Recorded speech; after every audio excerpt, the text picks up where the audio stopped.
Good morning, कैसे हो सभी? बढ़िया हो? दिवाली कैसी रही है भाई? क्या बात हुई?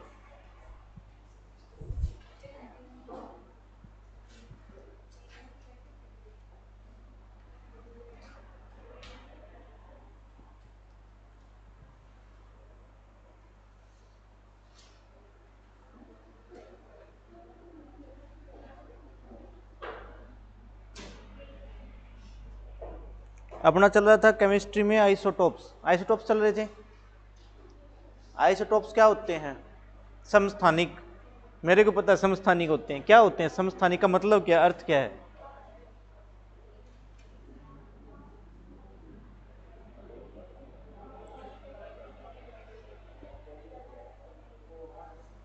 समस्थानिक होते क्या हैं?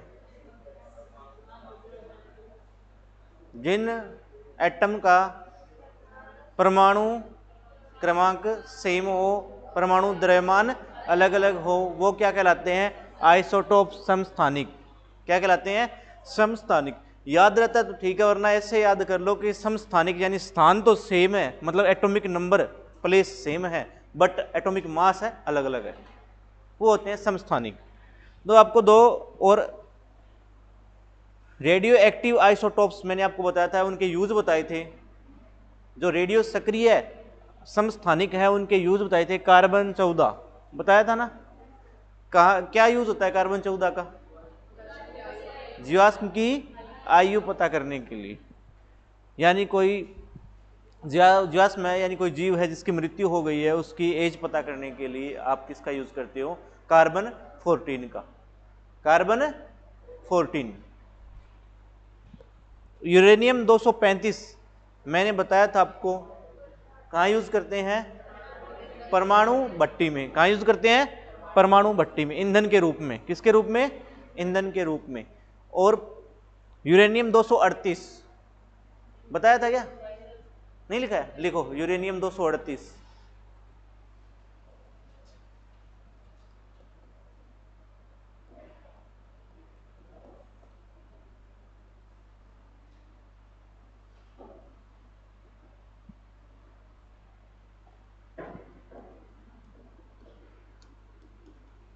यूरेनियम 238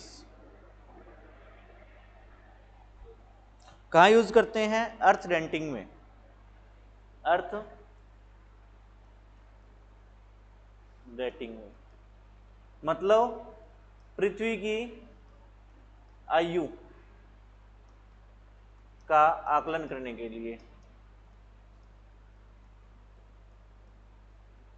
आकलन मतलब पता करने में, ठीक है?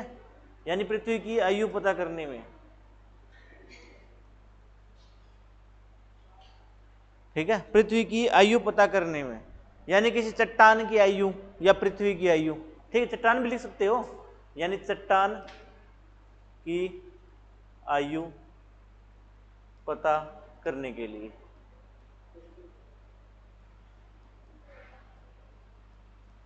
चट्टान की आयु पता करने के लिए किसका यूज करते हो? किस आइसोटोप का यूज करते हो? यूरेनियम 238। यूरेनियम 238 यानी क्या है ये? आइसोटोप्स किसका? यूरेनियम का। एक तो एटॉमिक मास यूरेनियम का 235 है, जो आप यूज करते हो किसमें?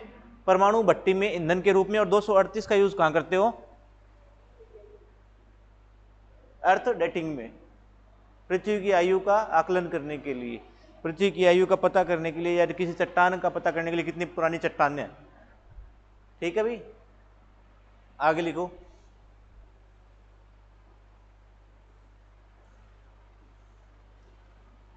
लिखो आर्सेनिक 72।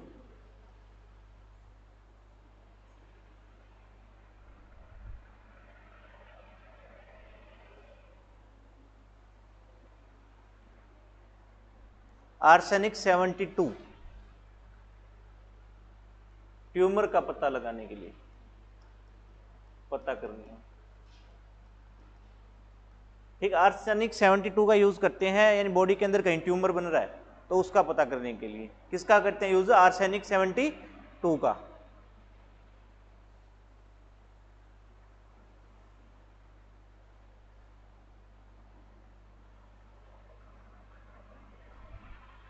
लिख लिया।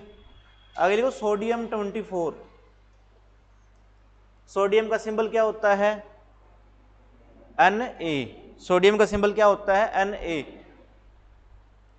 सोडियम 24 का यूज आप कहां करते हो? लिखो, शरीर के अंदर ब्लड क्लोटिंग का पता करने के लिए। मतलब बॉडी के अंदर कोई नस वगैरह फट जाए या इंजरी हो जाए बॉडी के अंदर, तो ब्लड क्लॉट हो जाएगा ना, वहां ब्लड क्लॉट हो जाएगा, तो उसका पता करने के लिए किसका यूज करते हैं? सोडियम 24 का।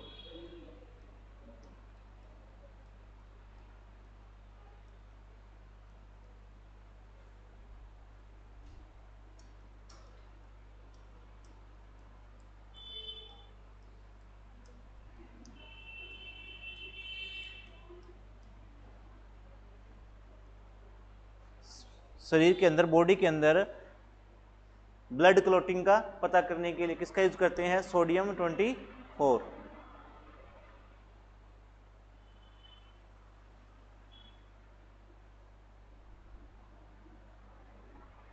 लिख लिया।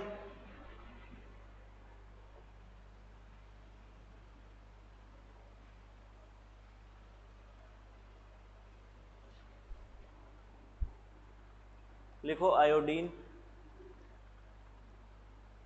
121।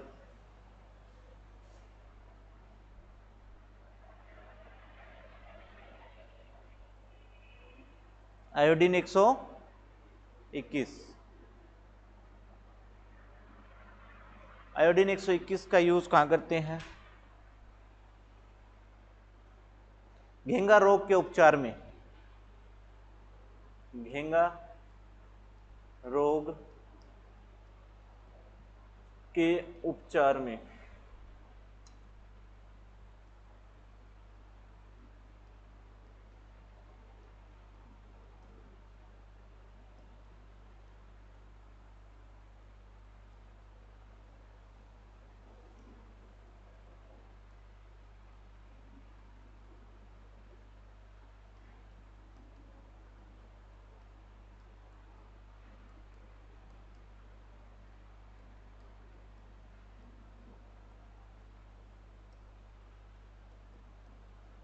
घेंगा रोग के उपचार में और थायराइड ग्रंथि का आकार पता करने के लिए, किस मतलब नॉर्मल साइज है या इंक्रीज हो रहा है, या फिर एक्टिविटी भी आ सकता है। ठीक है, यानी थायराइड की एक्टिविटी चेक करने के लिए, या फिर एक्टिविटी, एक्टिविटी भी लिख लो। किसका यूज करते हैं? आयोडीन 121 का।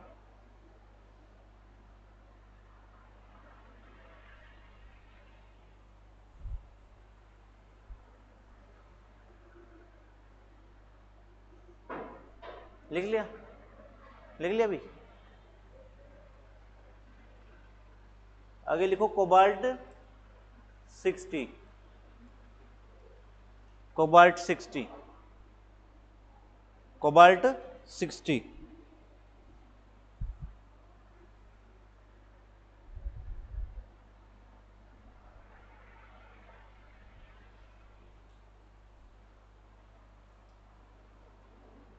कोबाल्ट 60 का यूज कहां करते हैं? कैंसर के उपचार में, टू ट्रीटमेंट कैंसर। कैंसर के उपचार में।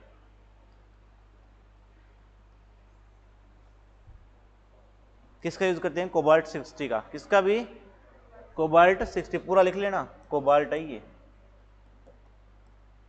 कोबाल्ट 60।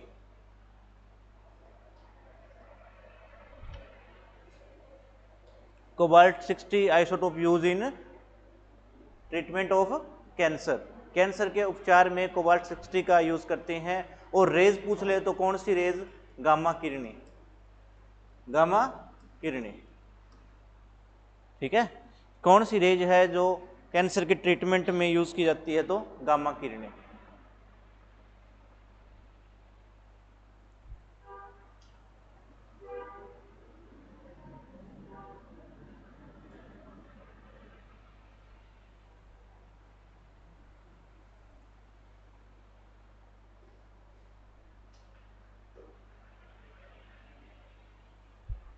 लिख लिया।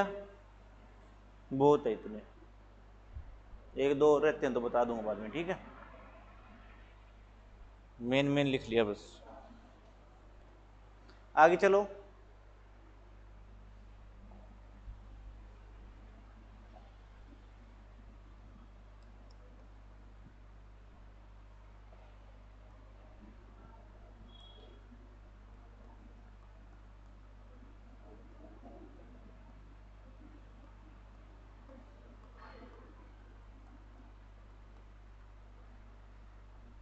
क्या नाम लिखा है मैंने?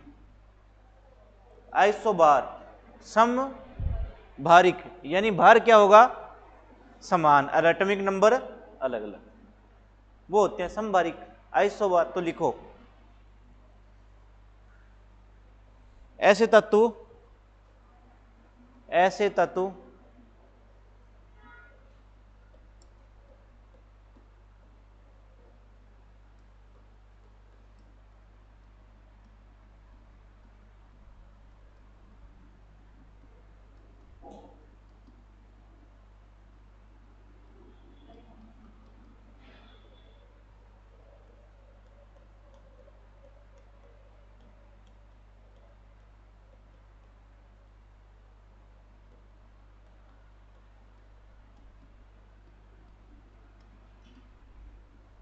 ऐसे तत्व, ऐसे एलिमेंट जिनका एटॉमिक नंबर तो अलग अलग हो और एटॉमिक मास सेम हो, परमाणु द्रव्यमान अलग अलग हो।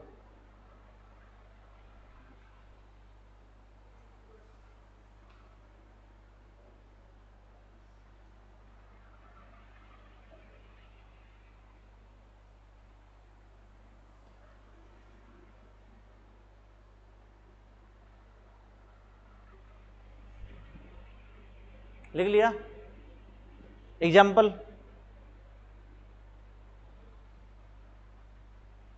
लिखो, उदाहरण लिखो।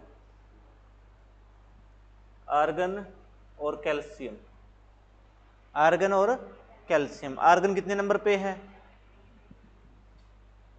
18 नंबर पे। कितने नंबर पे है? और कैल्शियम 20 पे। और आर्गन का एटॉमिक मास 40 और कैल्शियम का 40। तो ये दोनों क्या है? आइसोबार। क्या है ये? समभारिक है। आपको पता है भार, एटॉमिक मास कहाँ लिखते हैं? ऊपर की तरफ, और एटॉमिक नंबर नीचे। तो जिनका एटॉमिक मास सेम हो वो क्या कहलाते हैं? आइसोबार, समभारिक। तो कैल्शियम और आर्गन, कैल्शियम और आर्गन दोनों का एटॉमिक मास सेम है, बट एटॉमिक नंबर क्या है? अलग अलग है। लिख लिया क्या? अगला लिखो।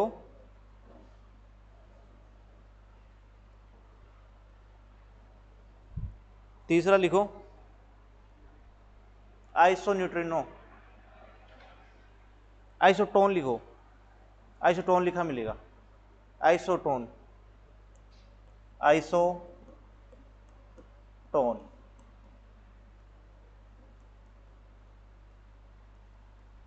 आइसोटोन।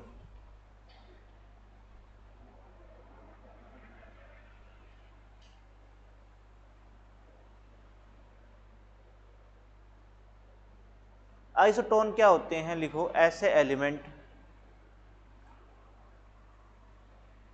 जिनके न्यूट्रॉनों की संख्या, या ऐसे परमाणु लिखो, ऐसे परमाणु जिनमें न्यूट्रॉन की संख्या समान हो,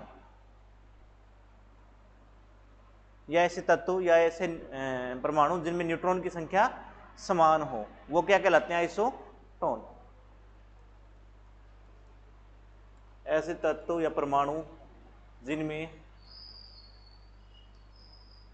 न्यूट्रॉन की संख्या समान हो क्या कहलाते हैं? आइसोटोन। क्या कहलाते हैं? आइसोटोन। एग्जाम्पल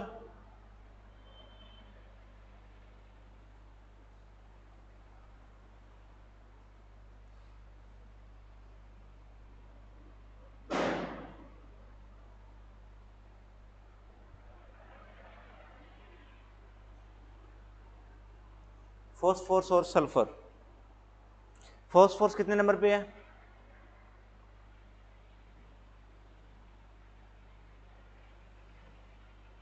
15 पे और सल्फर 16 पे। इसका एटॉमिक मास कितना है 31 और इसका 32। तो यहां न्यूट्रॉन कितने हैं 6 और यहां न्यूट्रॉन कितने हैं 6। तो ये क्या है एक दूसरे के आइसोटोन है। क्या ये आइसोटोन है।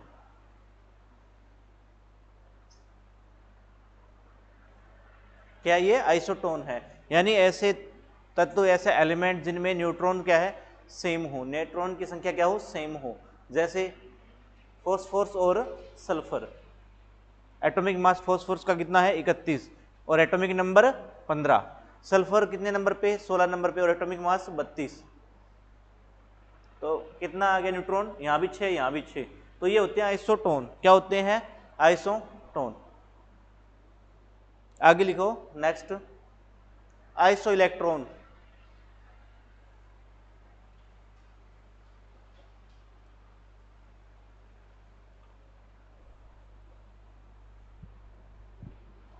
आइसो इलेक्ट्रॉन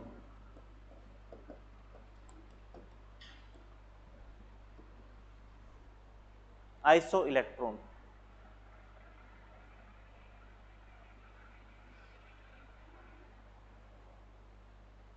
ऐसे एलिमेंट ऐसे तत्व जिनमें इलेक्ट्रॉन की संख्या समान, इलेक्ट्रॉन की संख्या समान हो। ऐसे तत्व जिनमें इलेक्ट्रॉन की संख्या समान हो।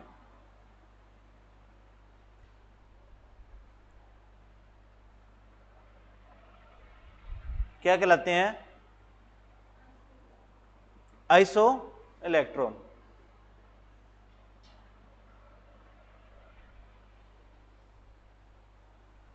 समझ आ गई ये बात। आइसो इलेक्ट्रॉन ऐसे एलिमेंट जिनमें इलेक्ट्रॉन की संख्या समान हो। आ गई क्या। तो एग्जांपल बताओ फिर।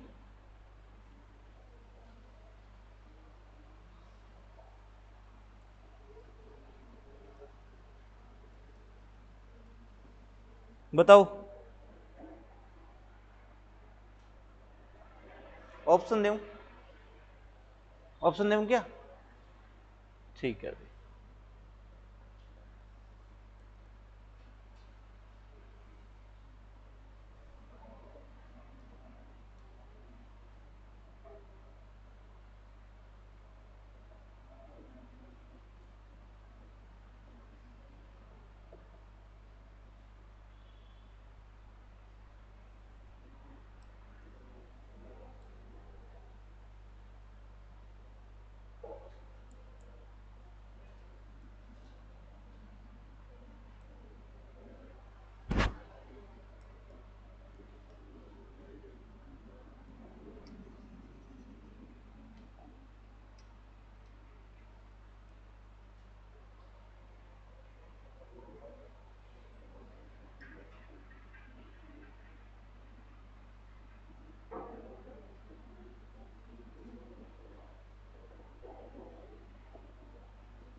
Which option is correct iso electron.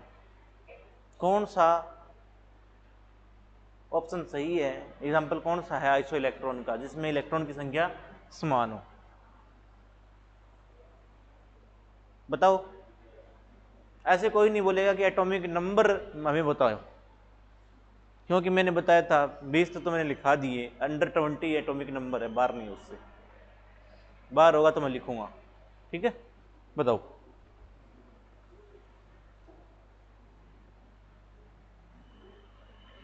Which example is correct. A D option. इधर क्या नाम है संजय। संजय का डी ऑप्शन इधर नहीं पता। पीछे बी। बी क्या बी पीछे।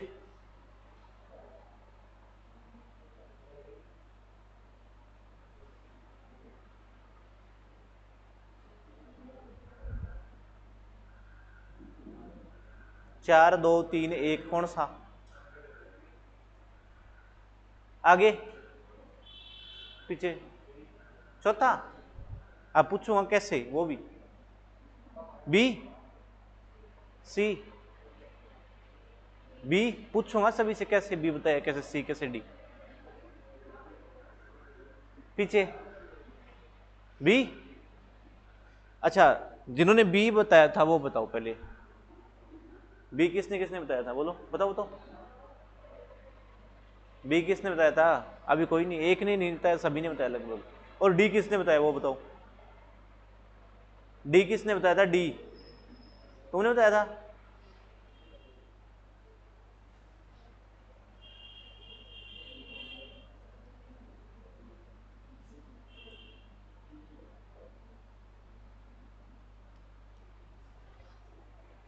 डी ऑप्शन सही होगा।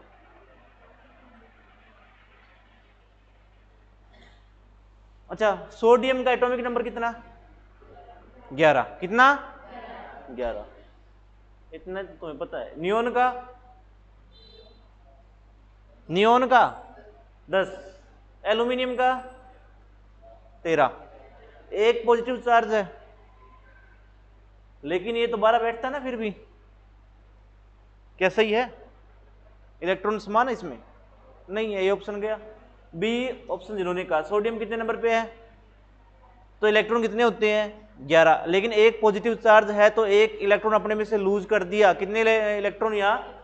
10। नियोन का एटॉमिक नंबर 10, तो इसमें इलेक्ट्रॉन कितने हैं? 10। एल्यूमिनियम का एटॉमिक नंबर 13, इसमें से 2 निकल गए, कितना? 11। ये भी नहीं होगा।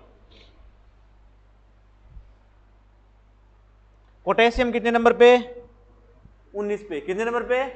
19 पे। एक लूज हो गया, कितना? 18। नियोन कितने नंबर पे? 10। मैग्नीशियम कितने नंबर पे? 12 पे। 2 गए, 10। इसमें भी समान नहीं है, एक गलत है। अब डी ऑप्शन देखो। मैग्नीशियम कितने नंबर पे? 12 नंबर पे। 2 पॉजिटिव चार्जेस का मतलब इसमें से 2 इलेक्ट्रॉन बाहर निकल गए, कितने रह गए? 10। एल्यूमिनियम कितने नंबर पे? 13 नंबर पे। इलेक्ट्रॉन 13 होते हैं, पर इस पे 3 पॉजिटिव चार्ज है, 3 इलेक्ट्रॉन इसमें से लूज, तो कितने? 10। नियोन का एटॉमिक नंबर 10। जितने एटॉमिक नंबर कोई चार्ज नहीं है इस पे, पॉजिटिव नेगेटिव, जितना एटॉमिक नंबर उतना इलेक्ट्रॉन। तो इलेक्ट्रॉन कितने? 10। तो आइसो इलेक्ट्रॉन का एग्जाम्पल कौन सा है?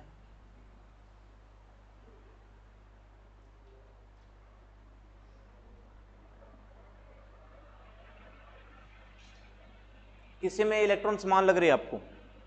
डी ऑप्शन में। तो ये एग्जाम्पल होगा अभी।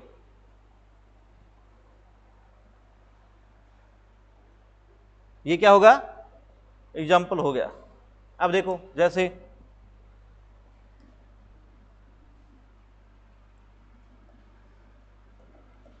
नियोन हो गया, एल्यूमिनियम हो गया, मैग्नीशियम हो गया, सोडियम हो गया। किसके एग्जाम्पल है ये? आइसो इलेक्ट्रॉन के। किसके एग्जाम्पल है? आइसो इलेक्ट्रॉन के। इसमें भी इलेक्ट्रॉन 10, इसमें भी 10, इसमें भी 10, इसमें भी 10। बिल्कुल इजी इलेक्ट्रॉन वाला तो। बस जितना पॉजिटिव चार्ज उतने से उसमें से आप इलेक्ट्रॉन निकाल दो। कोई नेगेटिव चार्ज है तो उतने इलेक्ट्रॉन उसमें ऐड कर दो। समझ आई? आई क्या?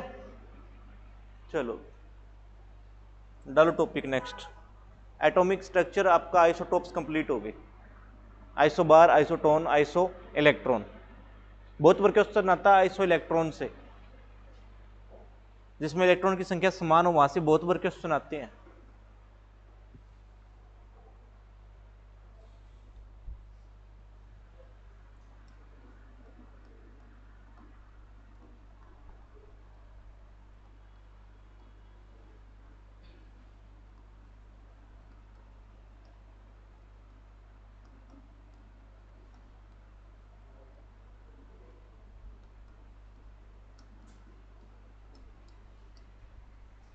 नाभिकीय अभिक्रिया, न्यूक्लियर रिएक्शन।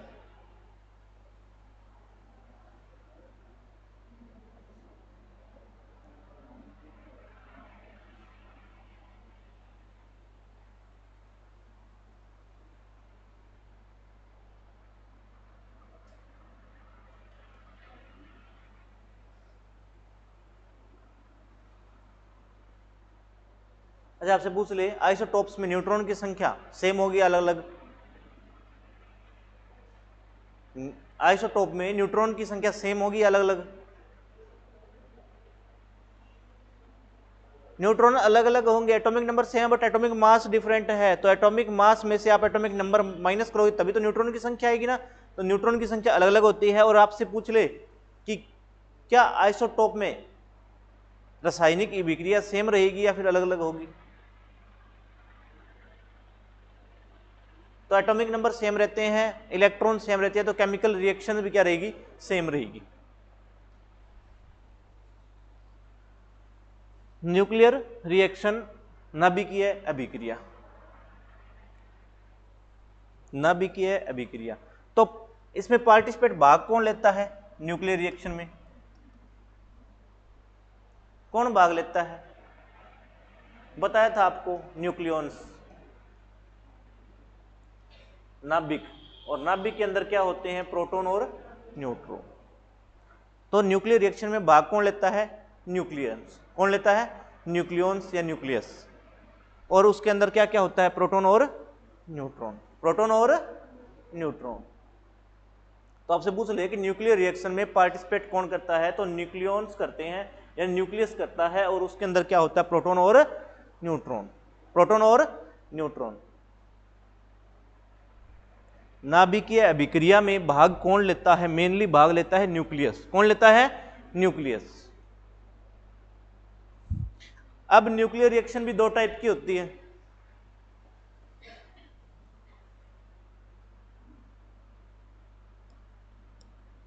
नाभिकीय अभिक्रिया, इंग्लिश में भी लिखना है क्या साथ में? है कोई इंग्लिश में लिखने वाला? लिखना है इधर भाई, इंग्लिश में लिखना है क्या? फिर ठीक है, लिखना है तो इसको लिख लेना न्यूक्लियर रिएक्शंस। ठीक है, कितने टाइप की होती है? दो टाइप की होती है। एक होता है न्यूक्लियर फिजन, यानी नाभिकीय विखंडन। क्या बोलते हैं इसको? नाभिकीय विखंडन, नाभिकीय विखंडन। दूसरी होती है न्यूक्लियर फ्यूजन, इसको बोलते हैं नाभिकीय संलयन, नाभिकीय संलयन अभिक्रिया। न्यूक्लियर रिएक्शंस, नाभिकीय अभिक्रिया दो प्रकार की होती है, न्यूक्लियर फ्यूजन और न्यूक्लियर फ्यूजन। यानी न्यूक्लियर फ्यूजन क्या होता है? नाभिकीय विखंडन, और नाभिकीय संलयन दो प्रकार की होती है।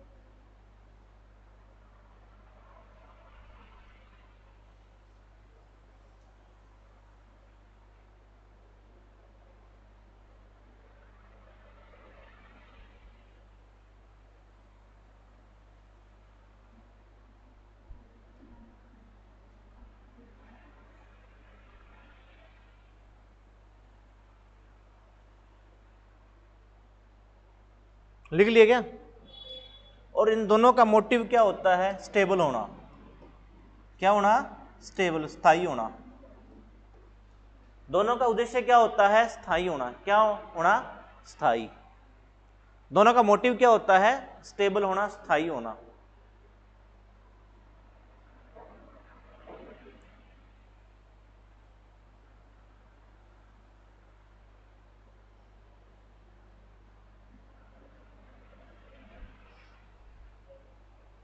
लिख लिया?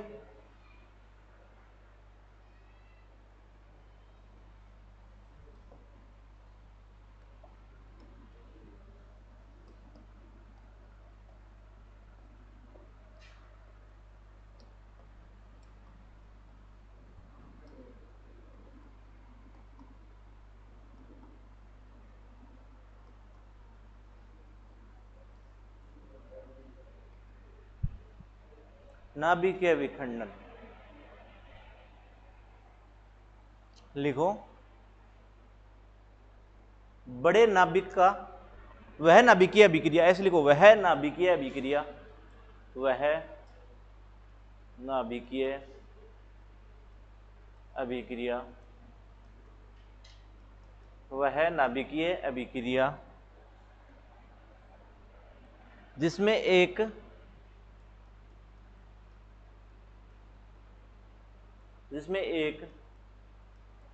बड़ा नाभिक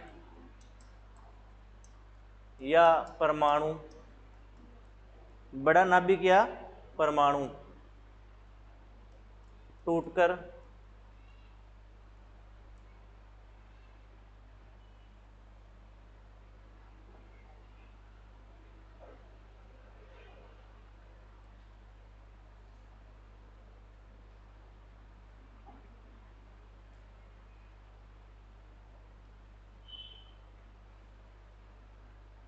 स्थायी होगा, स्थायी होगा।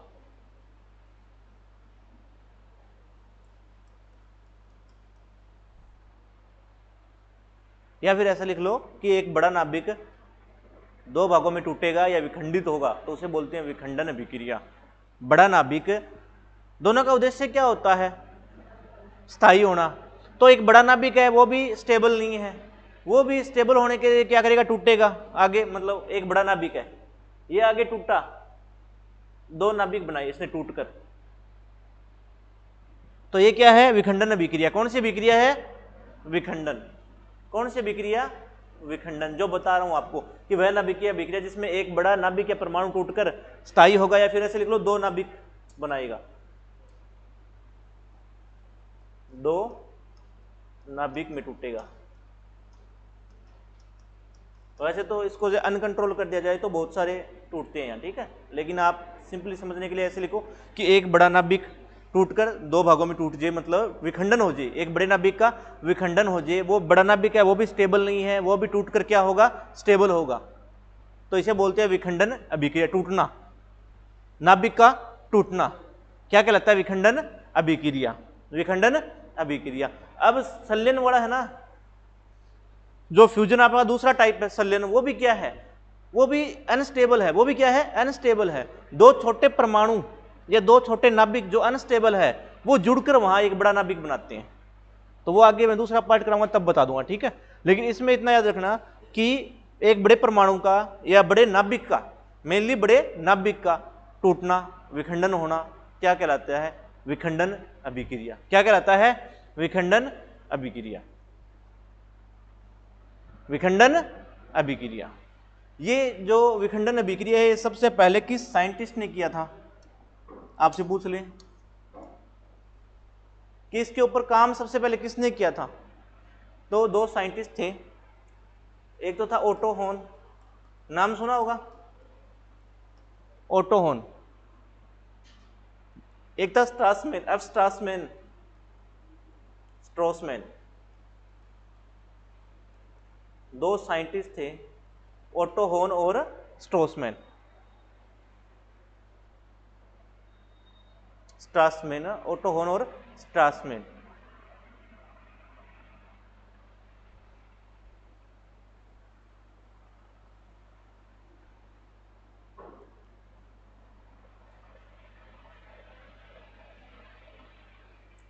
सबसे पहले नाभिकीय रिएक्शंस, न्यूक्लियर रिएक्शंस किसने करवाई? मतलब इन्हें वर्ल्ड किसने करवाई? अपने कहाँ किसने करवाई? तो ओटो होन और स्ट्रोसमैन, दो साइंटिस्ट थे जिन्होंने न्यूक्लियर क्या है? रिएक्शन करवाई, वो भी फ्यूजन वाली। कौन सी? विखंडन वाली। कौन सी अभिक्रिया करवाई थी? विखंडन वाली। विखंडन वाली। यानी इन्होंने क्या एक्सपेरिमेंट किया? इन्होंने एक आपका रेडियो एक्टिव एलिमेंट लिया, यूरेनियम 235। कौन सा लिया था? यूरेनियम 235। यूरेनियम 235 कौन सा लिया था? आपसे पूछ ले कि स्ट्रोसमैन और जो ओटो होन है इन्होंने किस पे रिसर्च किया था? यूरेनियम 235 पे। किस पे? यूरेनियम 235 पे। इन्होंने क्या लिया? इन्होंने यूरेनियम लिया। क्या लिया? यूरेनियम। और उस यूरेनियम पर किसकी बौछार करवाई? न्यूट्रॉन की। किसकी बौछार करवाई? न्यूट्रॉन की। उन्होंने यूरेनियम को लिया और उसके ऊपर न्यूट्रॉन की बमबारी करवाई या फिर न्यूट्रॉन की बौछार करवाई। क्या करवाई? न्यूट्रॉन की बौछार। अब न्यूट्रॉन की बौछार होने के बाद अब यूरेनियम एक बड़ा नाभिक था तो ये टूटा था बेरियम में। किसमें टूटा था? बेरियम में। और क्रिप्टॉन में, बेरियम और क्रिप्टॉन में। किस में टूटा? बेरियम और क्रिप्टॉन में। और प्लस यहां क्या निकले? 3 न्यूट्रॉन और निकले भी। क्या निकले? 3 न्यूट्रॉन और निकले। और प्लस क्या? प्लस यहां एनर्जी बनी। क्या बनी? एनर्जी, ऊर्जा।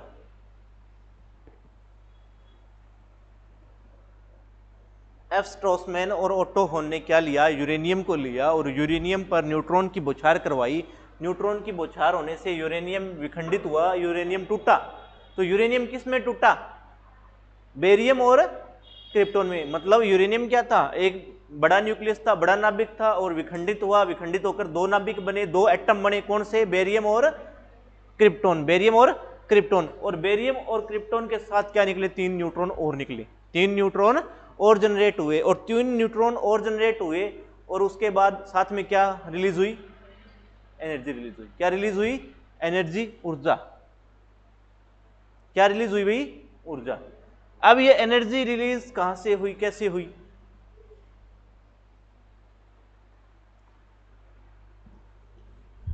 एनर्जी रिलीज कैसे हुई? तो आपने एक इक्वेशन सुनी होगी आइंस्टीन की, E = mc²। सुनिए, E = mc²। यानी आप ऊर्जा को मास में या मास को किस में कन्वर्ट कर सकते हो? ऊर्जा में। मास को किस में कन्वर्ट कर सकते हो? ऊर्जा में। मास को आप कन्वर्ट कर सकते हो ऊर्जा में। और ऊर्जा संरक्षण का नियम ये कहता है, मतलब ऊर्जा जो संरक्षण का नियम है ना, वो ये कहता है कि इधर जो यूरेनियम का एटॉमिक मास है ना, ये इन के क्या होना चाहिए था?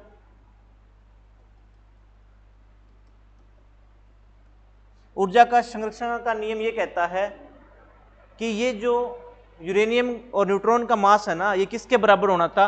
बेरियम प्लस क्रिप्टॉन और प्लस 3 न्यूट्रॉन के एटॉमिक मास के बराबर होना था। क्या होना था? बराबर होना था। लेकिन उन्होंने क्या पाया कि ये एटॉमिक मास है ना, इस एटॉमिक मास से थोड़ा सा कम है। ये वाला क्या है? थोड़ा सा एटॉमिक मास कम मिला। अब कम मिला तो वो एटॉमिक मास गया किस में? एटॉमिक मास किस में गया?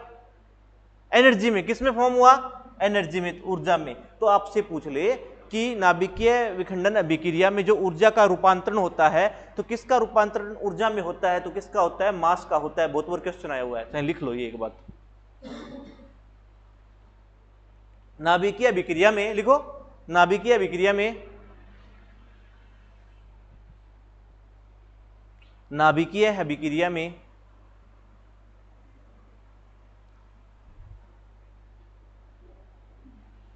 नाभिकीय अभिक्रिया में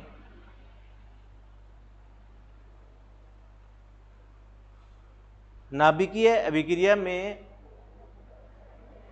द्रव्यमान का या मास का, द्रव्यमान या मास लिख लो कि परमाणु द्रव्यमान या मास, एटॉमिक मास या परमाणु द्रव्यमान का रूपांतरण ऊर्जा में होता है। परमाणु द्रव्यमान का रूपांतरण किस में होता है? ऊर्जा में। मतलब यहां पाया गया ना वो एटॉमिक मास, उससे कम एटॉमिक मास था इन तीनों का। इसका मतलब कुछ ना कुछ मास यहां से गायब हुआ है, और वो गायब हुआ है तो उसकी क्या बनी है? एनर्जी। क्या बनी है? एनर्जी। बात समझ आई? बस ये लिखने का मोटिव यही था कि आपको ये पता चल जाए कि नाभिकीय अभिक्रिया है, उसके अंदर जो एनर्जी फॉर्म होती है वो होती है एटॉमिक मास से। किससे होती है? एटॉमिक मास से। यानी एटॉमिक मास का क्या होता है? रूपांतरण। और यही तो आइंस्टीन साहब ने बताया था कि मास को आप कन्वर्ट कर सकते हो किसमें? एनर्जी। किसमें? एनर्जी में। समझ आ गई? समझ आई? और यहां से और क्या निकल रहे हैं? 3 न्यूट्रॉन। क्या निकल रहे हैं? 3 न्यूट्रॉन। ये बात समझ आई क्या? अब भाई यदि आप यूरेनियम ज्यादा ले लें, ज्यादा अमाउंट यूरेनियम का ले लें, यूरेनियम ज्यादा ले लिया तो क्या होगा? मेरी बात सुनो, आपने यूरेनियम ले लिया पहले से ज्यादा, यानी बहुत ज्यादा यूरेनियम ले लिया, या फिर अमाउंट में ज्यादा ले लिया, या फिर आपने कंट्रोल नहीं किया, या फिर आपने इस रिएक्शन को कंट्रोल नहीं किया, तो ये क्या हो जाएगी, आउट ऑफ कंट्रोल, नियंत्रण से क्या हो जाएगी, बाहर हो जाएगी। मतलब यहां यूरेनियम पे किसका अटैक हुआ, न्यूट्रॉन का। किसका अटैक हुआ भाई, न्यूट्रॉन का। अब न्यूट्रॉन का अटैक हुआ तो यहां से यूरेनियम विखंडित होकर क्या बनेगा, क्या बनेगा भाई, यहां से क्या निकलेंगे, 3 न्यूट्रॉन और बनेंगे, बनेंगे ना भाई, यहां 3 न्यूट्रॉन और निकलेंगे। और आपने ज्यादा अमाउंट में यूरेनियम लिया है तो यूरेनियम तो और मिलेगा ना ये न्यूट्रॉन को। भाई यूरेनियम ले रखा है आपने, यूरेनियम है ना, जब तक पूरा खत्म नहीं होता ना इतने तक ये रिएक्शन चलती रहती है। जब तक पूरा खत्म नहीं होगा उतने ये रिएक्शन चलती रहेगी। आपने यूरेनियम लिया, आपने न्यूट्रॉन इस पे बौछार कराया, यूरेनियम टूटा, यहां से 3 न्यूट्रॉन निकले और एनर्जी निकली, ऊर्जा निकली, हीट निकली, और उसके बाद यूरेनियम का और हिस्सा रह गया, वहां से न्यूट्रॉन क्या करेंगे, ये जो आवारा न्यूट्रॉन है ये क्या करेंगे, उस यूरेनियम पे अटैक करेंगे। फिर यहां से क्या निकलेगा, 3 न्यूट्रॉन और निकलेंगे, ये भी अटैक करेगा, 3 न्यूट्रॉन और निकल गए, 3 न्यूट्रॉन और निकल गए। ये न्यूट्रॉन क्या करेंगे, फिर यूरेनियम पर अटैक करेंगे, फिर क्या निकलेंगे, 3 न्यूट्रॉन, फिर ये यूरेनियम पर अटैक करेगा, फिर क्या निकलेंगे, 3 न्यूट्रॉन, फिर ये आगे यूरेनियम पर अटैक करेंगे। इसे एक चेन चलती रहती है जब तक पूरा यूरेनियम खत्म नहीं होता, जब तक पूरा यूरेनियम खत्म नहीं होता। और एक बहुत बड़ा धमाका होता है जिसे आप बोलते हो परमाणु बम, एटॉमिक बम। एटॉमिक बम, परमाणु बम क्या होता है, यही तो होता है जब यूरेनियम पर आप न्यूट्रॉन की बौछार करवाओ, यूरेनियम पर न्यूट्रॉन की बौछार करवाओगे, उसे आप कंट्रोल नहीं करोगे, वो अनकंट्रोल हो जाएगा। जब तक यूरेनियम खत्म नहीं होगा इतने न्यूट्रॉन क्या है, यूरेनियम पे अटैक करते रहेंगे, और उसे बोलते हैं बहुत ज्यादा मात्रा में क्या निकलेगी, हीट निकलेगी, एनर्जी निकलेगी, अनकंट्रोल हो जाएगा, क्या हो जाएगा। अब ये चेन चलती रहेगी, ऐसे क्या चलती रहेगी, ये चेन चलती रहेगी, इसे ही बोलते हैं एटॉमिक बम, परमाणु बम। क्या बोलते हैं इसको, परमाणु बम। तो लिखो परमाणु बम के बारे में।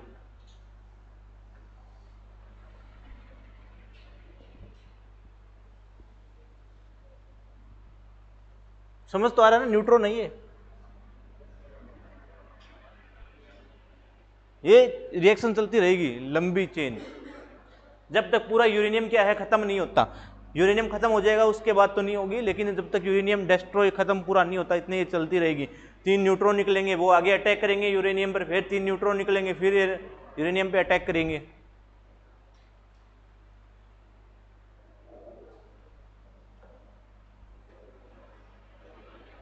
तो ये क्या थी, एक चेन, क्या थी, एक चेन।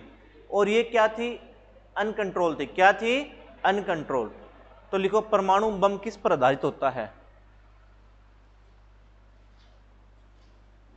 परमाणु बम।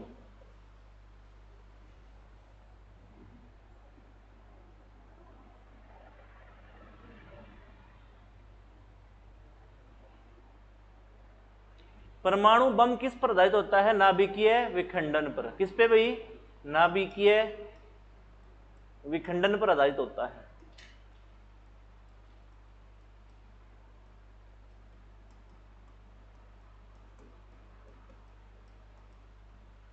नाभिकीय विखंडन पर।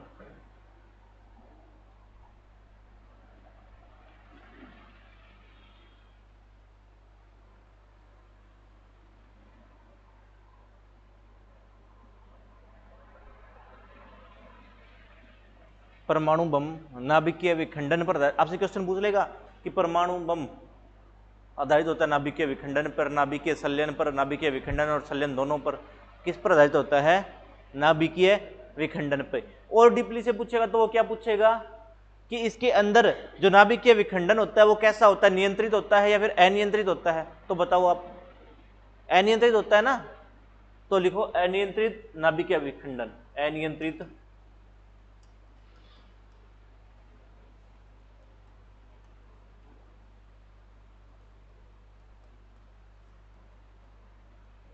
अनियंत्रित नाभिकीय विखंडन पर आधारित होता है क्या, परमाणु बम।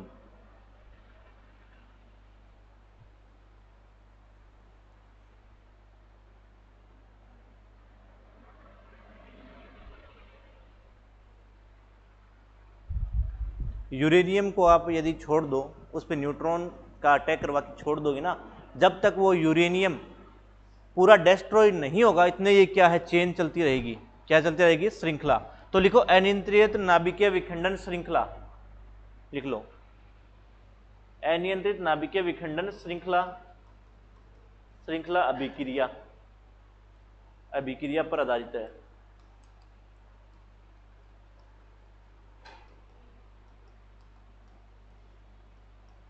एटम बम, परमाणु बम।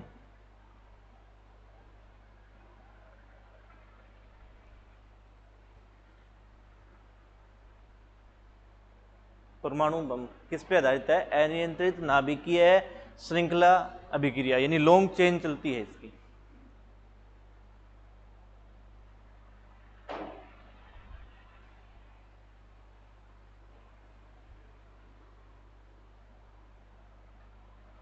लिख लिया?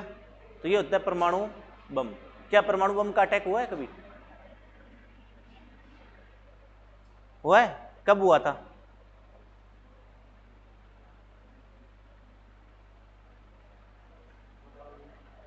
जापान में। जापान में किस शहर पर और कब?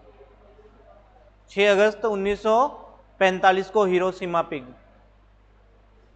6 अगस्त 1945,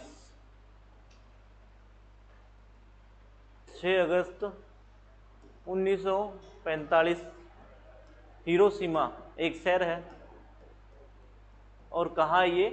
जापान में। हिरोशिमा पर परमाणु बम गिराया किसने? यूएसए ने। किसने करवाया था? यूएसए ने। इस परमाणु बम का नाम क्या था? आपसे पूछ ले। इस परमाणु बम का नाम था little boy. Little boy, little boy. पहला परमाणु बम गिराया गया हिरोशिमा पर 6 अगस्त 1945 को। सेकेंड वर्ल्ड वार, दूसरा विश्व युद्ध था उस टाइम हिरोशिमा पर गिरवाया गया था, जिसे बोलते हैं लिटिल बॉय। क्या बोलते हैं? जिसका नाम क्या था? Little boy. उसी समय 80 से 90 हजार लोग तो क्या हो गए थे? एट टाइम खत्म हो गए थे उसी समय।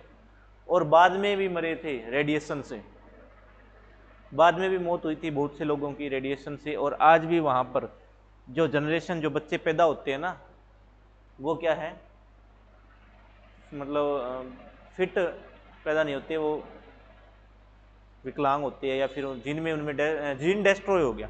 हिरोशिमा में जो जितने थे ना वहाँ पे, जब अटैक हुआ इसका, तो आज भी है ना उनके बच्चे ना वो डिसेबल होते हैं। क्यों? क्योंकि ये क्या है, ये परमाणु बम है ना, जब ये रेडिएशन से निकलती है तो ये अफेक्ट करती है जीन को। किसको अफेक्ट करती है? जीन को। और आगे जब संतान में उनके जीन जाएंगे तो स्वाभाविक सी बात है, अभी फर्क तो पड़ेगा ना। दूसरा कब गिराया गया था?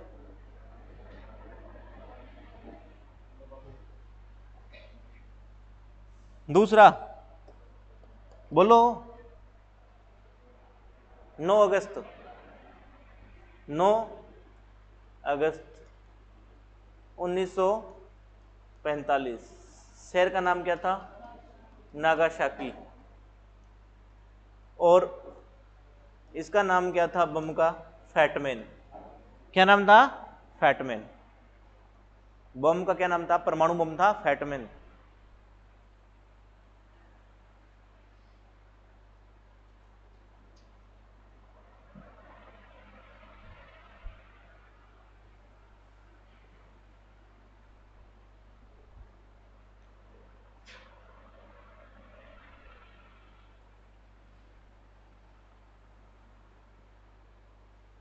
यहां भी 70 से 80 हजार लोग मारे गए हुए,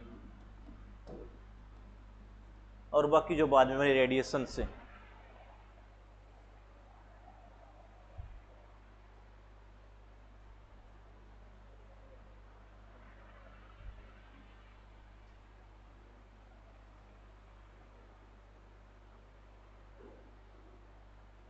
तो परमाणु बम किस पे आधारित है? विखंडन अभिक्रिया पे। और कौन सी विखंडन अभिक्रिया होती है? अनियंत्रित विखंडन श्रृंखला अभिक्रिया। समझ आ गया? ये आगे क्या?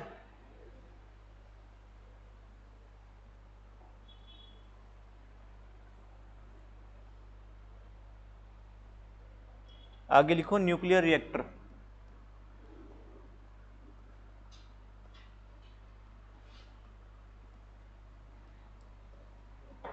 परमाणु भट्टी कहाँ है? अपने यहाँ कहाँ है? क्या पता नहीं तुम्हें, या फिर बताना नहीं चाहते? परमाणु भट्टी कहाँ है? कहाँ है भाई परमाणु भट्टी? कहाँ है? पीछे।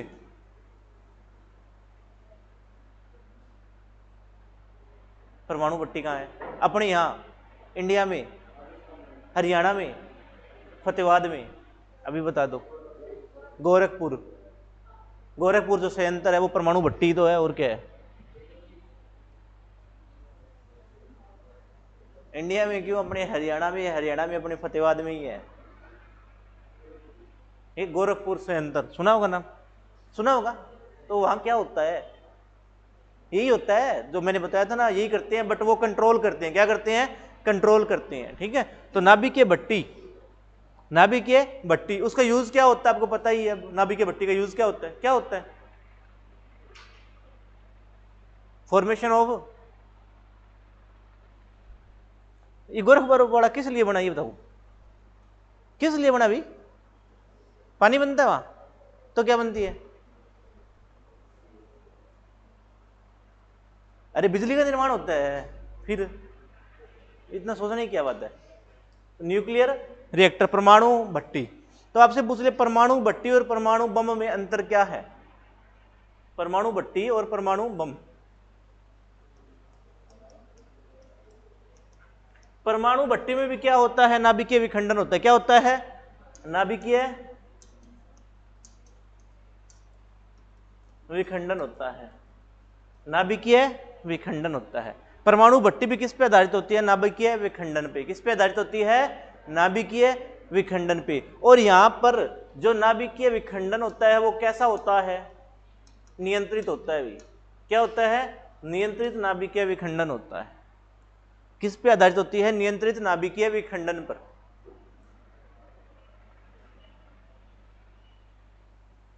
Control nuclear fusion.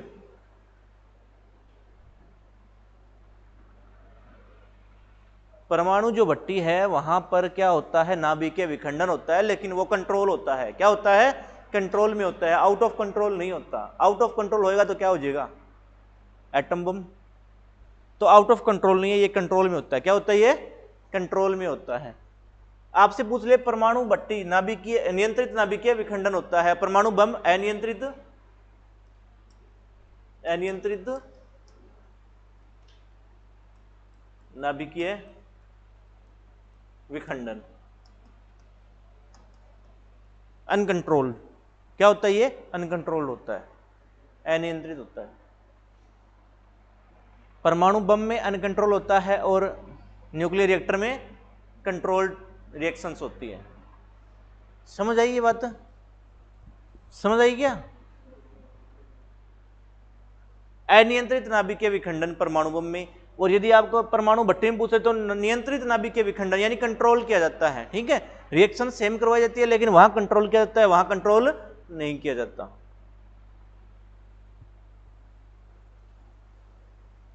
और ईंधन में आप ये क्या यूज करते हैं? यहाँ पे यूरेनियम 235, यूरेनियम 235, उसके ऊपर आप क्या करोगे? न्यूट्रॉन की बौछार करवाओगे, तो वहां से क्या निकलेंगे? 3 न्यूट्रॉन और एनर्जी, और एनर्जी बहुत मात्रा में हीट निकलेगी। क्या निकलेगी? बहुत मात्रा में हीट निकलेगी। अब उसी हीट को, उन्हीं न्यूट्रॉन को कंट्रोल कर दिया जाए तो न्यूट्रॉन जो कंट्रोल, यदि न्यूट्रॉन को कंट्रोल कर लें तो वो क्या आगे यूरेनियम को डिस्ट्रॉय करेंगे? नहीं करेंगे ना। तो सिचुएशन क्या हो जाएगी? कंट्रोल। क्या हो जाएगी? अंडर कंट्रोल हो जाएगी ना। तो परमाणु भट्टी में न्यूट्रॉन को और क्या है कंट्रोल किया जाता है, न्यूट्रॉन को धीमा किया जाता है, उन्हें कंट्रोल किया जाता है, और जितनी ज्यादा हीट होती है उसको क्या किया जाता है, ठंडा किया जाता है। तो ये होता है परमाणु भट्टी में। पहला परमाणु भट्टी किसने बनाई, तो एनरिको फर्मी ने, एनरिको फर्मी, पहली परमाणु भट्टी एनरिको फर्मी।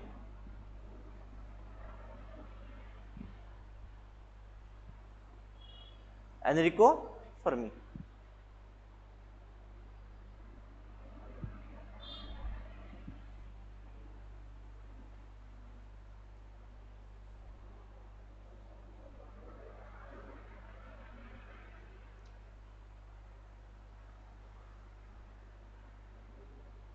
एनरिको फर्मी ने, किसने बनाई थी, एनरिको फर्मी में। और क्या होता है, नियंत्रित नाभिकीय विखंडन होता है, वहां अनकंट्रोल होता है।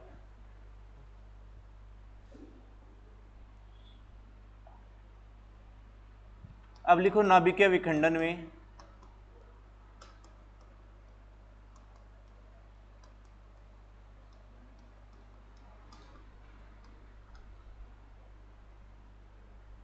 प्रयुक्त होने वाली सामग्री या कंपोनेंट कुछ भी लिख लो, ठीक है। नाभिकीय विखंडन में प्रयुक्त होने वाली सामग्री तो नहीं लिखेंगे, तत्व भी नहीं लिख सकते।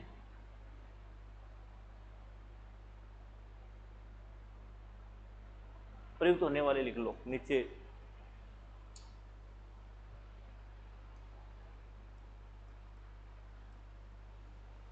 सामग्री लिख लो चाहे कुछ लिख लो, ठीक है।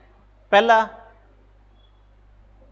परमाणु भट्टी में क्या चाहिए रिएक्शन करवाने के लिए, क्या चाहिए, ईंधन चाहिए, फ्यूल चाहिए। आपको क्या चाहिए, फ्यूल।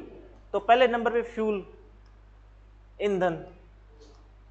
किसको लेते हो आप, यूरेनियम। किसको लेते हो, यूरेनियम को भी। किसको लेते हो, यूरेनियम को।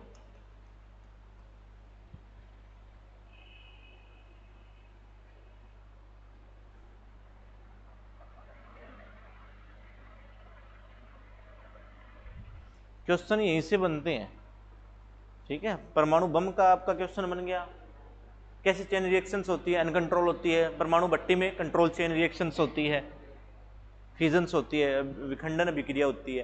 क्वेश्चन बन रहे हैं, आपको पता है ना। और परमाणु भट्टी के अंदर फ्यूल आप क्या यूज करते हो, यूरेनियम। मेजर यूरेनियम का करते हैं, वैसे आप और भी यूज कर सकते हो, लेकिन मेजर इसका यूज करते हैं, यूरेनियम का। दूसरा, कूलेंट, शीतलक। कूलेंट, शीतलक। देखो कूलेंट क्या होता है, शीतलक क्या होता है, नाम सुना होगा आपने, नहीं सुना तो आज सुनोगे। कूलेंट क्या होता है, शीतलक क्या होता है, ठंडा करना। क्या करना, ठंडा करना। जब यूरेनियम पे आप न्यूट्रॉन की बौछार करवाओगे तो हीट निकलेगी, हीट निकलेगी। यदि आप उसे ठंडा नहीं कर पाए तो वो क्या हो जाएगा, ब्लास्ट हो जाएगा। क्या हो जाएगा, ब्लास्ट हो जाएगा। तो कूलेंट के रूप में, शीतलक के रूप में आप क्या क्या यूज करते हो, तो पानी हो गया, एयर हो गया, CO2 हो गया, ठीक है। आपसे पूछ लेता है कई बार, कूलेंट यानी परमाणु भट्टी में शीतलक के रूप में आप क्या यूज करते हो, तो क्या हो गया, पानी, हवा, CO2, कार्बन डाइऑक्साइड। पता है ना आपको, आग नहीं लगने देता CO2। और आपका क्या हो गया, द्रवित सोडियम, बहुत बार पूछा है, द्रवित सोडियम, लिक्विड सोडियम।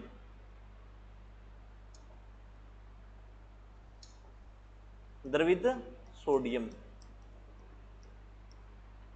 पानी, हवा, CO2, द्रवित सोडियम, इसका यूज करते हैं आप कूलेंट के रूप में,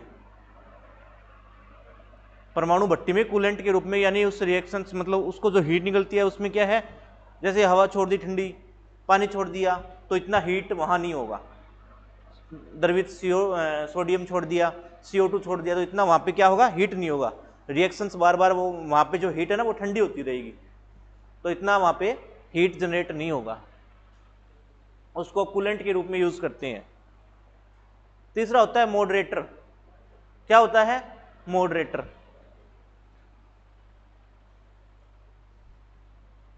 मॉडरेटर,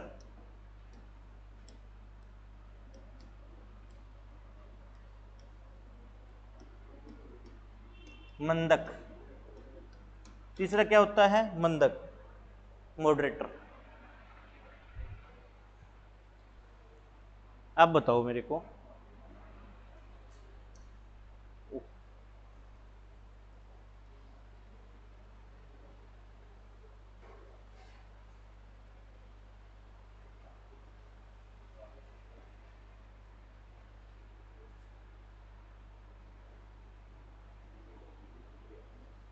अब बताओ, यहां से यूरेनियम से 3 न्यूट्रॉन भी तो निकलेंगे ना।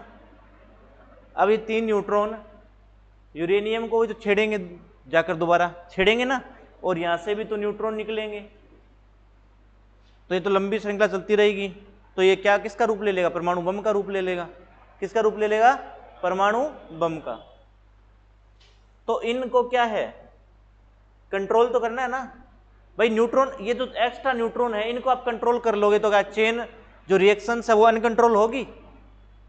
इनको आप नियंत्रित कर लोगे तो क्या ये अलग यूरेनियम को छेड़ेंगे? क्या नहीं छेड़ेंगे। तो क्या है, अपने सिचुएशन क्या होगी? कंट्रोल में। यानी जो परमाणु भट्टी के अंदर जो रिएक्शन है वो कंट्रोल इसी तरह की जाती है कि इन न्यूट्रॉन को क्या किया जाता है? कंट्रोल किया जाता है, नियंत्रित किया जाता है। अब इनको नियंत्रित करना पड़ेगा, तो इनको पहले क्या नियंत्रित करोगे? जैसे चोर है, चोर पुलिस को देखकर क्या करता है? भागता है। वो एक टाइम ऐसा आएगा, वो क्या हो जाएगा? उसकी चाल धीमी हो जाएगी। क्या हो जाएगी? धीमी। एक वे से भागता रहेगा तो पकड़े में नहीं आएगा। यदि वो धीमा हो गया तो पकड़ा जाएगा ना। तो मंदक क्या होता है? न्यूट्रॉन की गति को धीमा करना। पहले न्यूट्रॉन की गति को धीमा करेंगे, फिर उन पे कंट्रोल करेंगे। तो मंदक क्या होता है? न्यूट्रॉन की गति को धीमा करना। लिखो वहां,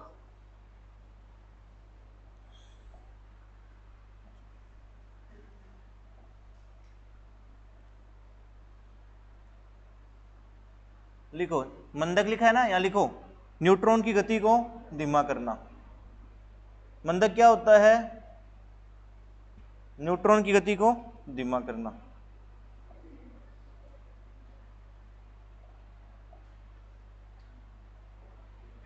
अब मंदक के रूप में यूज क्या करते हो आप?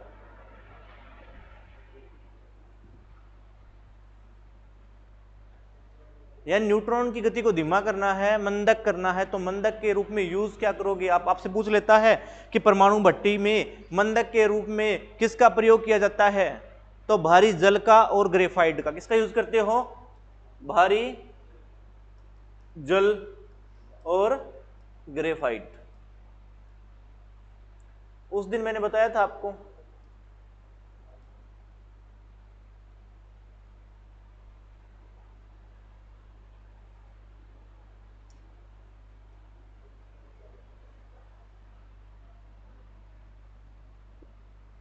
भारी जल का और ग्रेफाइट का। मंदक के रूप में परमाणु भट्टी में किसका उपयोग किया जाता है? D2O का, ड्यूटेरियम ऑक्साइड का, जिसे भारी जल बोलते हैं। और भारी जल की खोज किसने की थी? HC यूरे ने। HC यूरे ने। आपसे पूछ लिए भारी जल की खोज किसने की थी? HC यूरे नाम का एक साइंटिस्ट था, उसने की थी।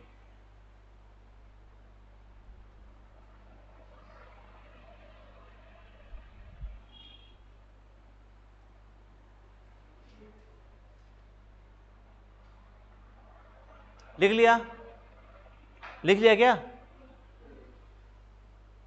चौथे नंबर पे है कंट्रोल रोड। कंट्रोल रोड, नियंत्रक छड़। अब नियंत्रक छड़ क्या करेगी भी? नियंत्रण करेगी। किसका नियंत्रण करेगी? किसको नियंत्रित करेगी? न्यूट्रॉन को। किसको नियंत्रित करेगी? न्यूट्रॉन को। और नियंत्रक छड़ के रूप में आप किसका यूज करते हो? तो कैडमियम की छड़ और बोरोन की। कैडमियम और बोरोन, कैडमियम और बोरोन छड़ को, यानी कैडमियम और बोरोन की रोड होती है, उसका यूज करते हो न्यूट्रॉन को कंट्रोल करने के लिए, न्यूट्रॉन को नियंत्रित करने के लिए।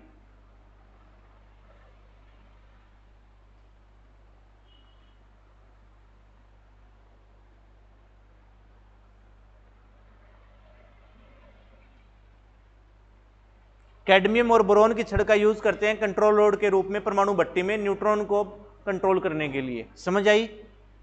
पांचवा लिखो, बस लास्ट है पांचवा।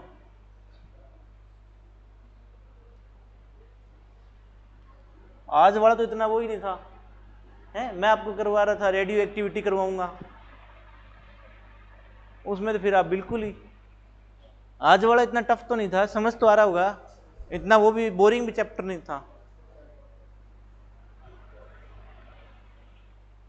लिखो पांचवा लिखो, सील्डिंग। सील्डिंग, सील्डिंग क्या होता है? मतलब सील्ड करना, मतलब परमाणु भट्टी में आपने देखा होगा कवरिंग होती है अंदर, सील्ड होती है, जहां कर्मचारी काम कर रहे हैं वहां तक हीट ना जाए, वहां तक रेडिएशन ना जाए, उसके लिए वहां की दीवारें किसकी बनी होती है? लिखो, दीवारें किसकी बनी होती है? सील्ड होती है, किसकी? स्टील की, और भी कंक्रीट की, स्टील और कंक्रीट और लेड की, लेड की, लेड होता है ना, लेड, जो लेड होता है, लेड क्या करता है कि जो रेडिएशंस निकलती है ना, वहां रिएक्शंस होगी तो वहां अल्फा बीटा गामा रेज निकलेगी, और आपको पता है गामा रेज बहुत सारी हार्मफुल है, हानिकारक है, बहुत ज्यादा हानिकारक है गामा रेज। ठीक है, जैसे यदि न्यूक्लियर रिएक्टर में ये होगा, नाभिक टूटेगा तो नाभिक टूटेगा तो वहां तो रेडियो एक्टिव, वहां से किरणें निकलेगी अल्फा बीटा गामा, वो रेज क्या है, वो व्यक्ति को क्या है, बीमार कर सकती है, मतलब बीमार तो क्या, उस पर बहुत ज़्यादा इफेक्ट डालती है। तो वहां पर जो परमाणु भट्टी के अंदर जो रिएक्शंस होती है, वहां पे सील्डिंग होती है, कवरिंग होती है दीवारों के ऊपर, या आप कह लो प्रोटेक्शन के लिए जो होता है, तो वहां क्या होता है, स्टील लगा होता है, और क्या लगाता है, कंक्रीट लगे होते हैं, और क्या होता है, मेनली होता है लेड। क्या होता है? लेड। और जो वो कपड़े ऊपर सेफ्टी पहनते हैं ना, वो भी लेड के बने होते हैं। किसके बने होते हैं? लेड के बने होते हैं। तो ये तो है न्यूक्लियर रिएक्टर, परमाणु भट्टी। और न्यूक्लियर, अब आपका रहता है न्यूक्लियर फ्यूजन, नाभिकीय संलयन। अब नाभिकीय संलयन है, वहां भी क्या होगी, एनर्जी फॉर्म होगी, वहां भी क्या फॉर्म होगी, एनर्जी फॉर्म होगी। वहां क्या होगा, वहां नाभिक टूटेगा नहीं, वहां नाभिक जुड़ेगा, वहां पर नाभिक जुड़ेगा। तो परमाणु बम हानिकारक ज्यादा है या फिर हाइड्रोजन बम ज्यादा हानिकारक होता है? मोस्टली पावरफुल कौन सा होता है, परमाणु बम या हाइड्रोजन बम? हाइड्रोजन बम बहुत ज्यादा भयंकर। कर दो भाई।